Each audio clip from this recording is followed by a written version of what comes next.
Welcome to Next to Madison, a podcast to help you live your best life. Welcome back to another episode of Next to Madison. I am your host, Madison Malloy, and on today's episode, I am sitting down with an amazing mindset mentor. I discovered him on TikTok and I loved following him, and I just love seeing his videos, and he's growing and so many people love him. But he really has amazing advice. I think I have great advice that I give, but this guy just takes it to another level. And so I had to absolutely have him on the podcast, and I got him. And he's a busy guy. He's coaching high-end executives, living in North Carolina, living the dream. But it wasn't always peachy keen for him. So he shares his story and gets vulnerable and really, really lays out some advice that I haven't heard from other mentors or mindset coaches that we've had on this podcast. So this is definitely worth a listen. Save it, share it, take notes, do what you got to do. But this guy is 100% worth your time. And the ladies, he's very, very, very cute. Such a cute, cute guy. So you'll enjoy going to the YouTube and looking at his face. But with that being said, we will be right back with our guest, Cam King, on this episode of Next to Madison. Stay tuned. It's your host, Madison Malloy, and I have exciting news. My new product is now available on Amazon called Color Your Way to Abundance, a 21-day manifestation guide for wealth, health, and love. This unique coloring journal will help you manifest by coloring in the affirmations while you continue to repeat them. This will help activate these affirmations so they become a reality. Grab your copy today and relax, color, and start manifesting. Okay, we are back with our guest. We have got mindset mentor Cam King with us. I discovered this guy on TikTok. I love his videos. He motivates me. I'm always the one trying to motivate people, but this guy actually motivates me. So I'm like, I got to get him on the podcast. So from TikTok to the Next to Madison podcast, Cam, welcome to the show. How are you? What's up, Madison? I am good. How are you? I am good. Okay, so you have built quite a big following on TikTok. That's where I discovered you. You've got great videos talking everything from relationships to mindset to just getting out of your own way and embracing life. But how did you get into this? Was there some sort of thing that happened to you that led you to this type of career? Yeah, so I'm an active duty Green Beret, right? So I'm still in the service, but I'm Oh, probably the least nice. military guy I know in the military. And we don't need to talk about that because there are so many cooler dudes than myself But thank that you for talk your about that kind of stuff. service. No worries. It's my pleasure. Like I said, I never kind of saw myself doing that, but I previously worked in advertising as well. So I was a global new business director for like 10 years before I even decided to do that. But going back to your question, I got out of a 6.5 year relationship. I met a woman. I was actually a tour guide in Europe when I was younger. For 2 years, I lived in Florence for a year, lived in Rome for a year, traveling all around, taking study abroad students. Super cool, really interesting life at that point. But I met Yeah. a girl. She was from Rhode Island. I'm from New Hampshire originally. We moved out to Boston, had a great relationship, both worked. Then we moved to Denver and we started like really just going different directions about who we were. Tough year. We had a pretty, really, really kind of shattering breakup for me. I got dumped a week after my 30th birthday, and it had been Oh, a I'm tough year. sorry. And it was, I'm not going to go into all the details because she's a good person. I wish her the absolute best. I've moved on. I've learned from that. But that period, that year following was just so tumultuous. I could spend an hour telling you all the details of this, but literally made every wrong decision, did everything wrong, just financially ruined, destroyed, emotionally destroyed. Like it was my dark night of the soul. Yeah. And I thought I'd already been through my dark night of the soul experience because my grandfather was raised by a single mom. He committed suicide on my 21st birthday, right? Because my grandmother left him. So I thought Oh that my whole thing God. was my dark night of the soul. Understanding that one trauma brought out all of the other traumas that I had essentially buried, that year was like, well, who the fuck am I? And what do I want to do? Right? Like, it was just crazy. There was like 2 job losses in that time, just got super into debt, all of these things. And I was like, no one's coming to save me. I gotta fucking figure this out. And It took me about a year. I started CK Collective about 6 months after that breakup, ironically, because I had moved for another job from Denver to Portland, Oregon, and got another global new business director job. But then COVID happened. This is like April 2020. So we were taking a 10% pay cut at every single time. Eventually, I got laid off, of course, and I was like, man, fuck this. I moved back to Denver because I was still a resident of Colorado at that point. So I could claim unemployment and apply to like 200 jobs. Didn't get anything. And I was like, fuck this. I'm starting my own business. So I started CK Collective to do like sales and marketing and like work with entrepreneurs and other business owners. And I did that and I was doing really well for, the following 6 to 8 months. But had a trip to Miami with one of my best friends. He wanted to go be a Green Beret. And I was like, you're crazy, man. I was like, good luck. I was like, I'll go celebrate with you and then see you off. But fuck that. I ain't doing that. And then here we are. So there's, I jump timelines a lot, but there are so many nuances within that. And when I make the videos on TikTok, I feel like I'm talking to a younger version of myself. Like if I could just go back in time and just like shake myself. Yeah. And a lot of my clients were like, was that video about me? I was like, no, that was me telling myself. So yeah, there's a lot there, but that was pretty much it. Yeah. So, but that's the thing too, is like what people don't realize is like the pain and the traumas of our life is really what shapes us Yeah, and makes 100%. us who we are. And it's kind of like I try to think like gifts and de like downturns are like gifts Mm. in a weird way. Because if everything had gone great, you would probably be in a totally different space and you might not be as happy as you are right now. You probably wouldn't. Yeah, I think every breakup, every relationship, divorce, it's always an opportunity, and you have to see it that way. So something that I stumbled across a couple years ago was something called neuroenergetics and Uh-huh. bioenergetics, and that's simply about using your downfalls as a speed ramp, right? Yeah. And it's just about using the energy and physics to say, okay, well, all of this bad shit happened. How do I have an equal reciprocal high on the other side of that? Eventually, you want to seek balance. You want homeostasis on stuff.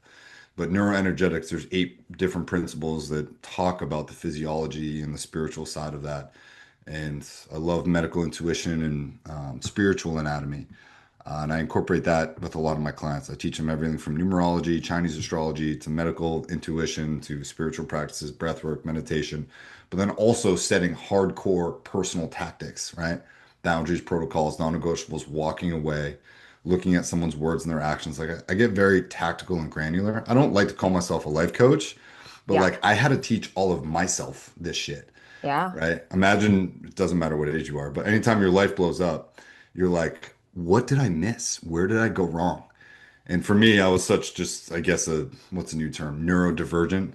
Back in the day, I must have been such a neurodivergent person because I was just like reading every single relationship book. And then I watched every podcast, watched every YouTube video, like talked to so many different mentors. And then I started applying this stuff in my own life. And I was like, oh shit, like no one teaches you this stuff. You have to seek it out yourself. So, No, it's so true. It's so true. I mean, I had a similar journey, not like, well, I had a bad breakup, but I think it was more like going from, I started my career in Wall Street and, mhm. figured that was my dream and I was going to make all this money. And then I realized I didn't love it. And so I had a failed business, became a comedian and never, nobody talked about mental health. Nobody went to therapy. No. But it was being around and being in the environment, and all of a sudden I just was so broke trying to be an artist that it was like this scarcity mindset became my new normal, and I didn't even know what it was. Mhm. And then it was just like you kept living for the future. I'll be happy when I make it. I'll be happy when I make it. And, but it's interesting how like the pain and all of a sudden you wake up and you're like, wait a second, if I don't make a change, like this is gonna be my life. But yeah, it's through that pain and the adventure. Like I look back and I'm like, God, if I had stayed on Wall Street, I'd probably be a total bitch.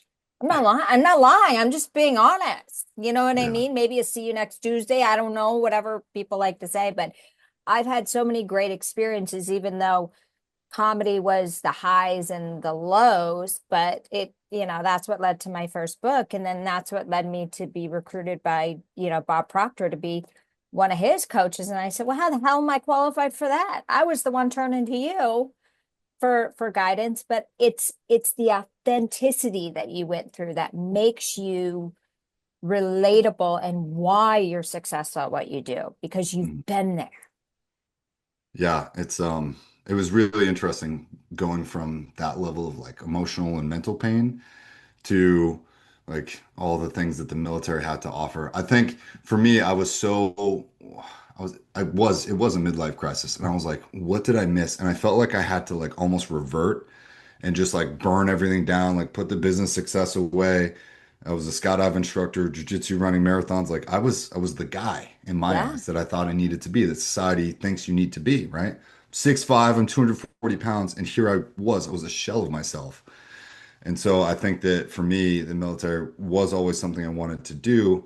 I felt like I had to go back and press the reset button and just go do the hardest thing that I could see that was in front of me. And that was the 18 X-ray program, which is special forces pretty much off the street. And you go through years of training to do that. And it is very difficult. It was very, very challenging. But emotionally, I had already done the emotional and the mental work that made that component of it very easy for me in that sense, right? Yeah. Like to get to know other people, to show up for other guys, to have empathy, to like be the glue guy that brings people together. That was like a big skill set of mine going through all of that. And I think it will continue to serve me in my time, which I love. Like I love working with, top tier guys, men that align their words and their actions, mean what they say what they mean, and if they have to say it mean, so be it, right? Yeah. And I love that because there's a lot of follow through on my side of the woods now. Um, and I didn't really get that in the civilian world. So I try to teach my clients that. I'm not like militaristic when I'm teaching my clients and doing mentor stuff, but I'm saying, hey, like this is a hard line. Like these are non-negotiables. Like this person is doing this. Look at their actions and their words. You're not going to tolerate that. Make a commitment to not tolerate that shit. Right. So I bring the right dose of that. Okay, so let's talk about people pleasing Sure. because you've had videos on that, and I think a lot of people by default are people pleasers. We've Mhm. been trained to fit into our tribe, not upset the tribe, and survive. So, but it's a very negative thing, and it leads people to being unhappy and not being authentic. So, what are your steps to like stop people pleasing? Yeah, there are two great books, No More Mr. Nice Guy and Not Nice, that talk about this aspect of people pleasing. And people pleasing is something that you learn as a child. There's nothing wrong with it. You didn't suffer trauma because you're a nice guy now. But instead of being a nice guy, focus on being a good dude, right? And if you're a woman, right, learning how to say no and retaining your value and walking away always increases your value, right? Women are much more valuable than men because you're the one that keeps our lives going, society, right? Human beings. But I think women inherently tend to be more people pleasers because you don't want to hurt someone's feelings, right? It doesn't feel good to hurt someone's feelings.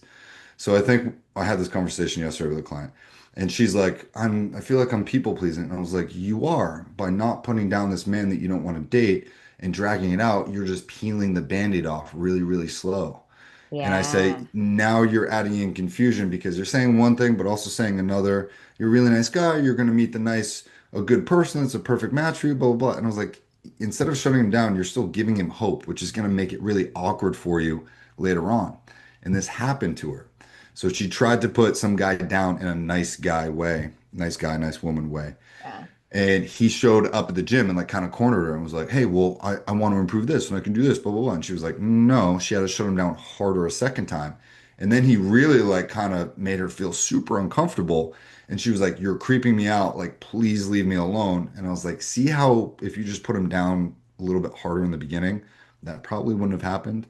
And she's corrected that now. So both men and women can do nice guy stuff. Men at a younger age in their 20s, even in their 30s. I've seen nice guy habits in their 40s. If you're not conscious of this, you will continue to do it, which means that you are constantly foregoing your own boundaries and giving someone else what they want while foregoing your own needs, telling yourself, your conscious brain and your subconscious brain, that someone else is more important than me. Mm. And I'm going to just forego my own needs so that this person can get what they want. And hopefully they're going to like me because I let them walk all over me. That doesn't fucking make sense when we talk about it that way, right? but that's No. inherently what it is. And people don't teach other people. Like men need to teach other men this. And it's not about being a dick or being a barrel-chested freedom fighter, but it's like, holy shit, like stand your ground, set your boundaries, walk away, know your worth. You're not God's only gift to humanity, but like know your worth enough to say, hey, this really isn't serving me. No thanks. When you can speak clearly, everything gets better. Yeah, no, absolutely. And I think it's like learning to be okay with not being liked is such a powerful move. A lot of people say like, I don't care if they don't like me, but deep down they really do. Fuck yeah, right? You know what I mean? So it's Yeah. like you want to be, yeah, I think I've gotten a lot better about that. I used to like, I'm not a confrontational person. I like to keep the peace, but now I just avoid things. Not avoid them in a bad way, but like if I don't really like so I just won't engage. 100%. I completely agree. I don't think people should be mm, per se afraid of confrontation, right? I'm not, but I would prefer not to have a confrontation. And I think when confrontation happens, obviously your ego shows up and your ego wants to win. It only thinks in the short term. It's like the 15-year-old version of yourself that just is trying to protect you. And Yeah. so when the ego gets inflamed, you need to understand that that's just a representative identity of an overstimulated nervous system. And so you need to recognize that in yourself. Okay, my ego showing up. I know what that looks like. I know what that sounds like. Clearly, my nervous system is being overwhelmed in this situation or by this person. What's the thing that I would be proud of doing 5 years from now? Okay, saying, hey, seems like we're having a little bit of a difficulty here. I'm going to remove myself from the situation because I feel myself getting triggered and I don't want to say something that I'm going to do, and finding some time to approach that situation later. That would be amazingly healthy if we could all do that as human beings, but we don't, right? We get triggered, we say things that we regret, and no one ever blows up and just goes, "Oh my God, I'm so glad I got emotional back there. That was the right thing to say," right? No, you're like, I can't believe I said that. I can't believe I did that. And it's a shame, right? So people need to learn these skills. And just because you learn them once, just because I know them, doesn't mean that I do them perfectly every single time. I'm a human being. I'm going to fail at these things. Yeah. So, And it's true because I noticed like, an issue with my own family of somebody saying something that they didn't mean and somebody else being very upset and mhm, the other person say just and I had to have a talk with this person who's an elder and somebody I love and respect dearly where I just said, your pride and ego is completely running the show. I know you're yeah. in your 70s, but yes, that person's wrong, but you can either hold on to that and have your pride and your ego run the show, or you can just solve this in 5 minutes flat and say something maybe you don't want to say, but it would solve it in a second. Mhm. But it's amazing how like we think like when we get out of school how all this stuff's just going to be solved, but it doesn't. It It doesn't. never goes away. It doesn't. You have to continuously work on this stuff. And people certainly don't like to be told that they're showing their ego, right? Or that their Of pride is getting in course. the way. Have you ever told someone that? Right? I How do they did. take I it? told some I mean they said you're right. I know you're right. I'm not ready. Mhm. That's how they took it. But I also did it with like love. You know what I mean? I didn't do Yeah. it like I wasn't bashing. This person's the most important man in my life. I'm sure you can guess who it is. Yeah. But yeah, I think it was I don't think they took it bad. I think they were just like, I'm not ready. I hear what you're Mhm. saying and you're right, but Mhm. so Yeah. yeah, it's a tough situation. But yes, it's definitely when your pride and your ego runs, that's when you want to win because there's no point in winning with people. No. Even when you get into an argument with people, Yeah. whoever quote unquote wins the argument, you still lose, right? Think about a man winning an argument with a woman. Well, now the woman feels bad. So how can the man feel good if the woman feels bad? Like that's it's a lose-lose situation for both people. I teach my clients something called heart-brain synchronicity, right? So I teach them about the gut, the heart, the brain. I teach them a lot about anatomy and physiology as well. Because we can talk about these things, but if we don't know the chemical effects and the hormonal effects of the body and what roles different things play at different times, we're less effective. So, heart-brain synchronicity, essentially, when people make decisions, they say, "Oh, I'm just going with my gut on this one," Yeah. right? When I hear people say, "Oh, I'm going with my gut," My first instinct is you're completely leaving your heart and your brain out of the equation, which I think is dumb, which shows me that you're not an elevated human being, right? Your brain is a logical thing that brings things into actualization, right? With both your conscious and your subconscious brain that we can talk about. Your heart is the thing that is never wrong. Your heart is never wrong. Your heart wants what it wants. You can only cover it, you can only mask it, you can only wrap it in duct tape so much and throw it into the bottom of the ocean tied to cinder blocks. You can only distract it, but your heart is always correct. The reality of introducing into your physical reality what your heart wants isn't always possible. But your heart is never wrong. Your heart is not capable of hate. And your heart has 4 to 5 thousand different neurites, which are the precursors of neurons that are in your brain. And that's what neuroplasticity is when your neurons fire and wire together in different ways. That's how your brain restructures itself. That's how your brain heals, right? So when people say platitudes like, oh, I just need to focus on myself and heal and do all this, I'm like, you're missing the entire rest of the iceberg of like what this entails. So long story short, science has determined that your gut is 50-50 on decision making. It's a coin flip, Interesting. but your heart is always correct. So if you think about a situation or a person or how you want to respond or to identify really what you want, you have to put your hand on your heart and breathe directly into your heart. Like, yes, it's coming through your nose, but if you imagine that outside air coming directly into your heart will be able to speak because your heart has an electromagnetic field of 8 to 10 feet that's measured away. That's what someone's quote unquote vibe is, right? You know when someone walks into a room, if they're feeling mad or they're feeling sad or they're feeling horny or happy or whatever, you know how somebody feels because your electromagnetic fields are interacting up to 20 feet away. So that's Wow. that.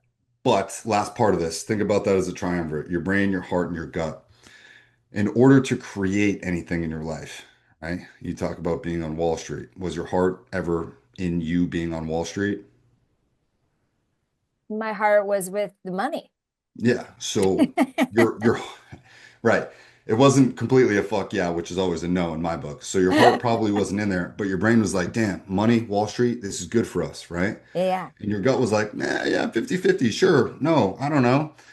So what happens when you try to create or try to do something, if you go into it without your heart being fully into it, it's not going to sustain throughout the course of your life.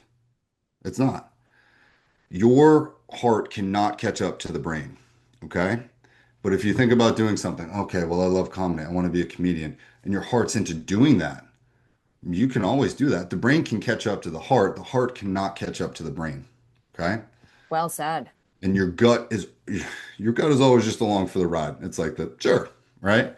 It's a guy that wants to roll with you, but he never really buys you beers, and he always kind of sits in the back seat and wants to play a song every once in a while. He doesn't really serve a purpose, but you need a third wheel sometimes. That's what your gut is, okay? So I explain this to clients a lot, and I would love to go more deep into this on TikTok. I feel like I'm just skimming the surface of all the things that I really talk to about my clients, but Yeah. more No, I podcasts like like this. that though. But the thing is, then there's the women's intuition, which you Hmm. don't have because you have balls. Yep. Um, Two of them. I have yeah, two. two. We hope so. Yeah. So, but it's like you gotta follow your gut, right? They always say follow your gut Yeah. or your intuition. Like when you're like, oh, I don't know if this is right or I don't. But is that your heart? It's confusing. Yeah, it's confusing, but it's again, it's a principle of neuroenergetic, and it comes from a book called Advanced Energy Anatomy. Okay. So one of my favorite authors, her name is Carolyn Miss, Myss, and she's wrote dozens of books about these Carolyn. kinds of Carolyn Miss, Okay. Carolyn Yeah. Myss. But I would start reading her stuff because I have never felt more things to be true when I've read her books. And I'm like, there it is. Too easy. She talks about a lot of this as well. Okay. Interesting. But yeah, I've never heard that was a good analogy where your heart's never wrong. Yeah, it's not. It's So, not. so use an example of like a business deal or a relationship or something like how do you listen to your heart? How do you know, like, Yeah, the first thing that I make clients do, like week one when I'm working with them, is I will tell them to go sit in a dark room for an hour. No phone, like go find a mask, shut the lights off, and 1 hour just sit there in pure silence. And not all of them can do it, right? And that's really a Yeah. test to see if it's a huge test. And I made myself do this last week actually. And for the first 5, 10, 15, 20 minutes, like all of your thoughts, your demons, your insecurities, your worries, your failures, your traumas, your regrets, whatever, all that stuff is just like swirling around you, right? And for some people, that's really overwhelming. But how you get in touch with your heart is by getting through that, like getting to the next layer of that. Your demons can only run around for so long before they get tired, and they can't actually hurt you. They can just make you hurt yourself. They can make you run, but they can't actually hurt you. So once you kind of realize then okay, I'm fine. And yeah, all these thoughts, all these regrets, they don't like being on stage. So when you put them on stage, they just go away. They just get tired. They get out of the way. And this, for me, is the point of meditation, right? I just go, okay, here's the stage. Go for it. What do you got to say? Oh, you suck. Blah, blah, blah. You're a failure. You're an imposter. You don't know anything, right? All that shit. And then I'm just like, okay, you guys done? And then they just go away. And then now I can move on with my day and I have more bandwidth. Because after that 10 to 15 minutes of whatever the fuck is going on, I fall into a deeper state of meditation, which I get in touch with my intuition, right? And my spirit guides. So I don't really do guided meditations anymore, but quick anecdote. This is probably 2 weeks ago now. I was meditating, right? Got through the demons. And then all of a sudden I was like walking along a beach and there's a little overhang, little overhead. And I see some guy in white tennis socks and white New Balance with like dad shorts on. He has a gut. He's wearing a Hawaiian shirt that's like three buttons open and he's smoking, has a goatee, has a weird mohawk that's not even undeveloped, and he's setting a table. And I felt like I was walking up and I was like, "What's up?" And he's like, "Oh, what's up?" He's like, "I'm your spirit guide, Kevin McCauley." He told me his full name. And I was like, "You're my spirit guide?" And he was like, "Yeah." He's like, "It's really fun to play human form, and this is just the avatar that I chose." And I was like, "Okay." And he was like, "Hey man, we got everything coming to you that you ever want. Just want to let you know that it's yours to lose, so don't fuck it up." And I was like, "Okay." And he's like, "I gotta go. See you later. Keep up the good work."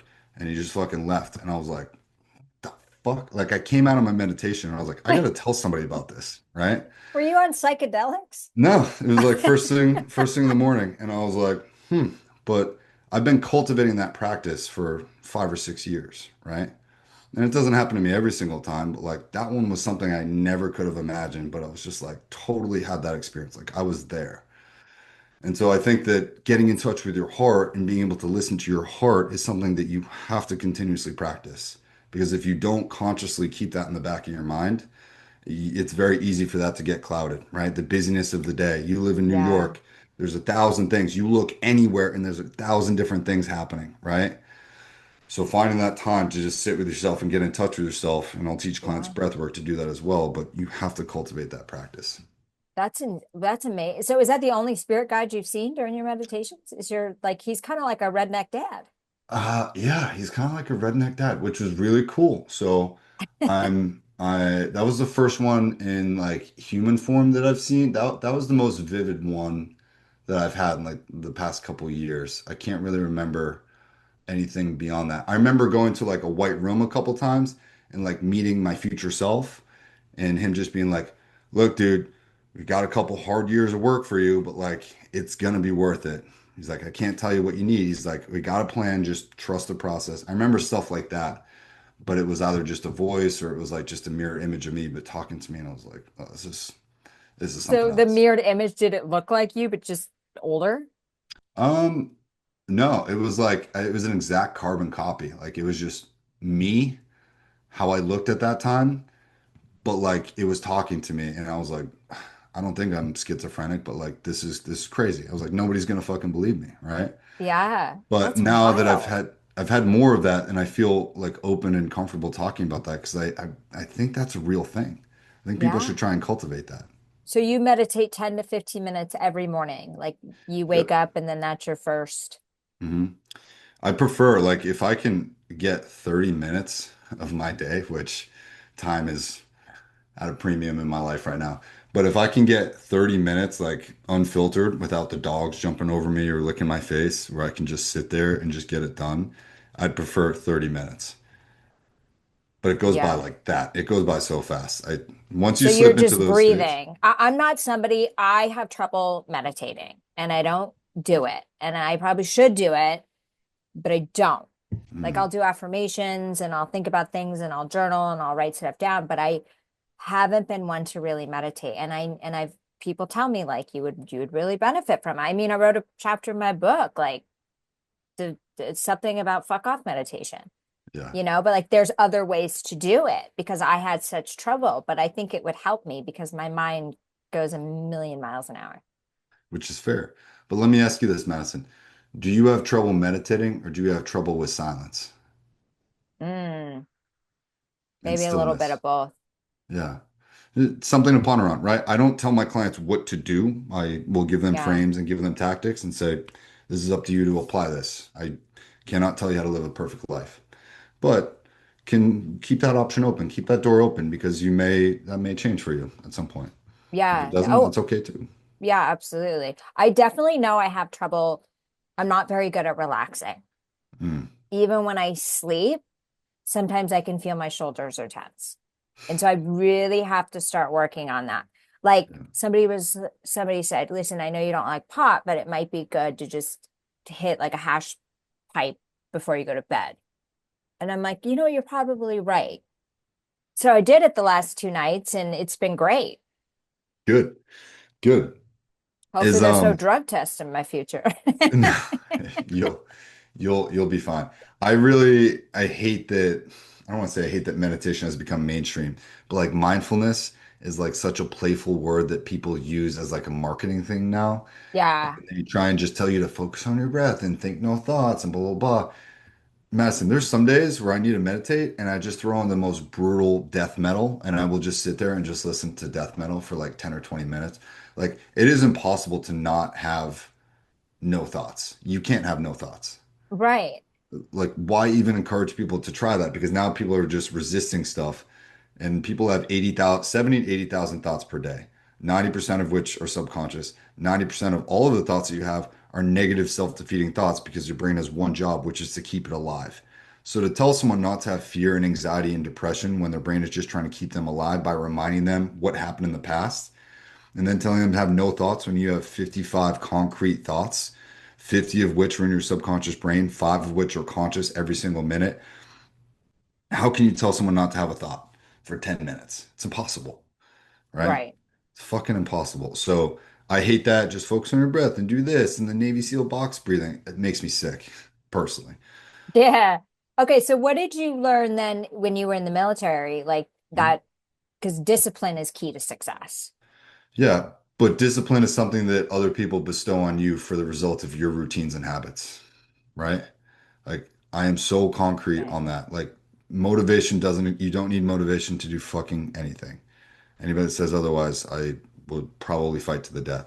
But discipline is not something that you give to yourself. I need discipline, right? No, discipline is something that you or I or another person would look at me and say, oh, wow, he's disciplined. But there's no one metric for discipline across the board for everyone that's a human, right? So it's another thing that someone could say, wow, I see that person as being very disciplined. Oh, he's very disciplined with going to the gym. He's very disciplined with food, very disciplined with the dogs. You can be disciplined in a million different things, right? But it's not something that you bestow on yourself. Like I would never tell people, oh, I'm very disciplined. Like, ugh, right? I don't need that. But I have good routines and habits for sure. And I consistently do those routines and habits, which bring me the results and the success, right? Continuing to post and putting stuff out there and not worrying about the results. That consistency is what other people can perceive as discipline. Does that make Yeah, sense? no, absolutely. Okay, so did you ever have you ever had like imposter syndrome? All the time. Every human being has it, Yeah, right? Even Andrew Tate, right? Everybody, any famous comedian, I'm sure has imposter syndrome, of course. Yeah. right? So what you do is you accept that and then you do it anyway. Okay. Yep. Cool. I have imposter syndrome. I'm still gonna show up and do this because you will never kill imposter syndrome all the way. You can't. There's no way. And why do you think that we have it, in your opinion? Just to Um, keep us humble? yeah, I think basic human programming is so worried. Like we live in our heads. Like we are Yeah. just love to tell ourselves stories about ourselves, right? And your brain just is continuously writing this story about who we are and how we're doing, how we think we are. And then we're comparing ourselves to other people and we see other people doing these amazing things or having all the success. And we're comparing ourselves to perpetually another rung on the ladder that's just higher. But that ladder never really ends. Yeah. So it's like, why do we do that? I think it's just a natural progression of your brain. What do you think? Yeah. Oh, I mean, I always like to tell people that it's, you should have two things on the forefront of your mind, which is morality and mortality. Yeah. Because like morality, it means you'll be like a good person. But mortality is also like this all could end at any moment. Like for example, 3 weeks ago, this girl that we had known years ago was tragically hit by a car and she died. And it's been 3 weeks. Her friends think about her, remember her, know she's in a better place. I'm religious, so I know she's with her creator. And, but the conversations have stopped, the posts have stopped. People have moved on with their lives and how quickly people will forget you. Mhm. So it's like you don't want to have imposter syndrome or worry about what people think because they're too worried about themselves. They don't give a shit that you think you look like an a-hole doing something. Yeah. It's like just do it because people literally within less than a month are going to forget you. They Oh, just do. It's it, sad, but it's just so true. it's very true, and that is sad. I'm sorry about that. But what um what I'll say is that I think about this in the airport all the time, right? You see crazy shit in the airport all the time, don't you? People just doing wild stuff, right? Yeah. People doing TikTok dances, whatever, whatever. I'm sure you see a lot at LaGuardia. But like for me, every time I think about I'm in the airport, I'm like, I could whip my phone out and make a TikTok and nobody would give a fuck in like 3 hours, right? No. And I would feel like, oh, people are judging me. And maybe they are for a minute, but they would probably fucking forget about that within 2 hours or as soon as they got on their plane, put on an Ambien and got knocked out. They wouldn't be fucking talking about that at all, right? So I just try to remind myself that, hey man, just nobody really gives a fuck. Everyone else is dealing with their own shitstorm and they're not thinking about you as certainly not as much as you think that they're thinking about you, right? That's your fucking ego right there. Yeah. So I don't No, know. it's true. Well, you see all these like little TikTokers on the online and they're buying houses or big cars and living their life and it's like because Sweet. they didn't care. Yeah, you exactly. know and Yeah. that's the stuff you have to do. You just have to not care, but you also people have brands and reputations, so you have to keep that stuff in mind. And Mm. that's why part of me can never let go of the comedy fully, because my mind and my comedy and my humor goes that way. And if I wasn't somewhat of a comedian, people would be like, this girl's nuts. But it's like Yeah. I'm not really nuts. It's just part of the part Yeah. of the brand. Yeah. But that's also you being able to relate to your inner child, right? And using that female intuition and inspiration to create, to make people laugh, right? To have joy. Yeah. I don't think you do that for external validation, right? To feel good about No. yourself. You're doing it because it's an expressive art and it comes natural to you. So you're just naturally expressing your gifts, sharing that Yeah. with the world, right? Yeah, That's a I beautiful don't. thing. Well, thank you. Yeah, I was like, I think that we take life way too seriously. Oh, for sure. Like somebody asked me to describe myself. They're like, if you had to describe yourself or you had to tell somebody had to describe you, how should they describe Madison? And I said, Greenwich face, trailer park taste. They were like, what? I was like, I'm not kidding. I feel like I'm this closet redneck, but yet I've got the yuppiest, wealthiest looking face. Like I look like I'm like some well taken care of housewife, right? But in the inside, I'm like, just like, give me a Coors Light and a boat and a dive bar and I'm good. So it's a very confusing place to be. But trust me, when I first started comedy, people would say, you need to be yourself. And I'm like, but this is me. Yeah. And but they were expecting me to look, so I look different than I am. Mm. And I don't know if you've ever had that. Not a lot of people I know have that. It's No, weird. not certainly not as much and as well as you've described that. I think that's a Greenwich face trailer park taste. That is probably the funniest thing I've heard in a long time. I should But do yeah, it. I got to do a video on that. I'll do it on a boat with my beer. yeah, you should. I think That does bring up a good point because there's another concept that I like to teach clients, and that's archetypes. Have you ever heard of archetypes? Yeah. Yeah, so everyone has four primary ones, which are the prostitute, the saboteur, the victim, and the inner child, right? What's All the four. prostitute? The process, it's not about sex, Oh, but I it's, was like, wait a second. yeah, I always start with that one because now people are listening. But the prostitute is essentially what you allow, right? The cost, the money that you'll take for a job, the house that you'll allow yourself to live in, the car that you'll allow yourself to drive, the friends that you keep, the clothes that you have, right? Right. It's essentially assigning a certain value to all the different areas of your life, which is necessary. The saboteur is always trying to get rid of things. It's always trying to find the off ramp, right, before something blows up. And it's trying to protect you from getting hurt. So it's trying to sabotage things before you get hurt, right? It's kind of a preventative medicine for you. The the victim is wanting to play a certain role to stop you from emotional free fall. Because if you can fall into victimhood, you can gain attention, empathy, love, care, whatever it is from other people because you're the victim. And if people don't realize that victimhood is the lowest form of emotion where you give all of your power away in Yeah. exchange for attention and external validation, people get stuck there. Think about this. How many victims do we have in today's society? A lot, right? They give all their power away. They're constantly triggered. They have no autonomy. They can't make any decisions and they can't facilitate any change in their life. Not a good thing. Yet, on the converse, even the people that go through the worst of things as human beings, at some point they get on the news and say, I am no longer a victim. I'm choosing to move my life forward, right? Don't people say Yeah. that? Yeah. How empowering is that? And everyone's like, fuck yeah, go get it, go live your life. Yeah. Choosing not to be a victim is super important, but what you're relating to is the inner child, right? Don't lose touch with the inner child because that's your source of creativity, your inspiration, your imagination, your lifeline. That's how you heal, right? If you do not have a good relationship with your inner child, every single age you've ever been as a child, there's a different version of you, and you have to cultivate a good, positive relationship with that. And if you do not do that, if you're not watching Legos, watch it or playing with Legos, watching anime, going to play kickball or capture the flag or flashlight tag or just going and getting a happy meal, whatever the fuck you want to do to heal your inner child, that's how you actually heal. And how come we don't talk about that in society? It blows my mind. So I'm just a messenger, I guess.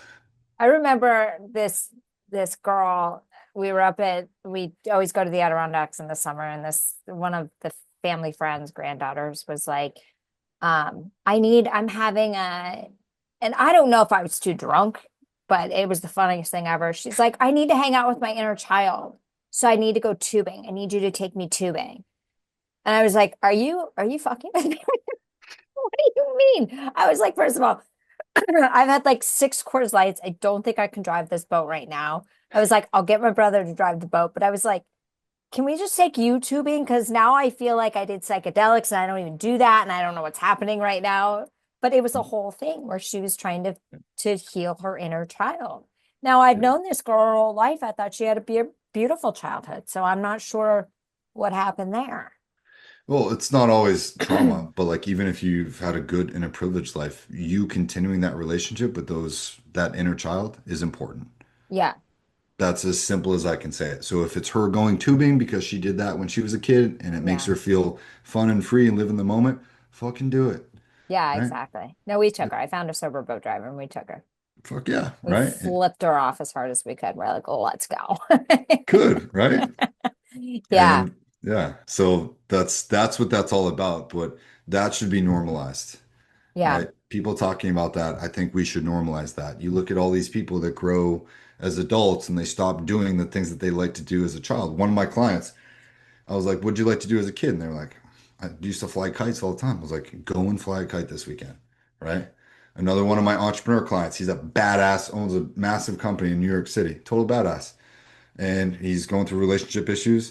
And I was like, dude, we talked about the inner child. And he's like, I would just love to watch Dragon Ball Z all day on a Sunday. And I was like, guess what you're going to do next Sunday, right? what is Dragon Balls? It's like an anime that kids watch. Every dude that's listening to this is going to know what Dragon Ball Z is. But Oh, I was like, go watch this kid's cartoon, right? Called Dragon Ball Z. And I was like, just do that. And he did it. And he's like, yeah, I needed that. I was like, I know. So yeah, normalize the inner child. Okay. Interesting. Interesting. Okay. So as we wrap up, let's go. What are some of your top mindset shifts to like create that to start creating the life that you want? Like if people are listening and they're like, Yeah. I need a change, I need more money, I need a relationship, I need a better relationship, I need something, like what can they start doing today? Yeah, super easy. All of those things that you said have I've said all of those things too. I need, I want, I must have. You're coming from a place of lack already. The universe only ever Yep. says yes. So if you're saying, "Oh, I need this, I need this, I need to hear from this person, I need a relationship, blah, blah, blah, I need more money, I need a better job," the universe just goes, "Yes, you do need a better job." And it never really fucking gives it to you. You also spoke about affirmations. So I like affirmations, but affirmations have to be done in your voice. There's an app called Think Up that I use and I give to my clients, and I have them write their goals, their to-dos, everything else, but I have them write it in a way that it's already complete. Yeah. By Like I'm future so for right? Yeah, by future forecasting a very specific memory that you already wish to have and writing it in a way that it's complete and defined, answering how much by when. You're telling your subconscious brain that doesn't know the difference between an imagined event and an internal one. You're telling your subconscious brain, hey, this already happened. I already wrote a New York Times bestselling book. I'm already a multimillionaire. I already have 500,000 followers on TikTok, right? By telling my brain that, my subconscious brain is now working to make that the reality, changing Yeah. my micro and my macro, my micro and my macro actions on a daily basis. So I'll have my clients write out hundreds of different affirmations, but I have them listen to it via this app, Think Up. So they listen to it, they hear it, I have them recite it, so they hear it again. So now they're getting a triple shot. So now we're going from affirmations to incantations, which is something that they speak. And by them speaking out loud and doing this for 30 minutes a day, that's how I get my clients to rewire their brain. Okay, 30 minutes a day. Mhm. So they'll have okay, so if they want to be married, let's just Mhm. take a personal example. Yeah. Not my personal example, but a personal example. 30 minutes a day, Yeah. I being mean, like, "Oh, my husband's has the biggest sack in the cul-de-sac." But you know what I mean? yeah. That all jokes aside, but like Yeah. this is the perfect relationship, blah blah blah, blah, you know. Yep. Yep. So I have them randomize it in a way that, yes, like put out, I already met my future husband. I'm in a loving relationship. My husband is 6'4", works in finance, has a 10-inch dick, the biggest balls I've ever seen. He's only ever slept with one girl before, and we have sex every single day. Like, I tell them to be as fucking delusional as possible, right? Right. And say, go for the moon. But you're also going to mix in things about your experiences, right? I vacation every single year to the Seychelles, and I own a chateau in southern France, in Marseille, whatever. Like, be fucking delusional about the things that you Yeah, want in your life. absolutely. And as I've done this over 3, 4, 5 years now, I've seen those long-term things take as many as 3 or 4, 5 years for it to come to fruition. But it has. I've never missed something that I It's programmed my true. brain to do. So 30 minutes a day, they're having this Think Up app talk what they programmed into it, talk back to that. Yeah, but it's your voice. So But you're right, writing them out in the way that you want. You record them in your own voice because your mind and your subconscious right. brain will allow your voice to go to a deeper level Yeah, than anything else, than someone else's voice, right? right, right. And that's why I'm like, don't stop going to Spotify and YouTube motivation affirmation videos. Stop, right? Do it correctly. Put in the work. Yeah. Because there's a lot of like sleep hypnosis Yeah. on YouTube that you can play while you sleep. But it's in somebody else's. They help, but it Yeah. would it would be better if it was in yours. And now with AI, you could create an 8 hour video that would say You what you could. want. You could, but if you ask those people that listen to that stuff and say, recite a line from your favorite part of that, they'd be like, oh, well, I don't know. And it's because it doesn't go to a lower part of the brain. Yeah. Whereas if you ask me, my affirmations, I can just rifle them off. So this is what I really, really encourage clients to do. And I say, if this is one thing that you're going to do every single day, like do this, you will experience the results. I like to work with clients over a 3 month period because I can see the results of that in that time. I do. Yeah, no, absolutely. Okay, well, great stuff. Where can people find you? ckcollective.co. That's my Okay. website, not .com. And then on Instagram, it's ckcollective.co. And then TikTok is ckcollectiveco. Okay. So shoot me a follow, send me a DM. I'm pretty spare on time and pretty choosy with clients, but I love doing podcasts like this. And thanks so much for having me. Yeah, well, I'm glad I had you on. This was fun. You're the first like random stranger on the internet that I follow on TikTok that I was like, "Will you come to my podcast?" I'm glad you did, Madison. Yes, likewise. So thank you so much. You guys definitely go follow him. It's worth it for sure. And thanks for listening, and we'll catch you next time to find out who's next. Hey, your host here, Madison Malloy. Please make sure to subscribe to the show on all podcast platforms, and please rate and review us on iTunes and Spotify. Also, if you have any questions or comments, you can email us at contact@nexttomadison.com. I thank you again for listening. Bye.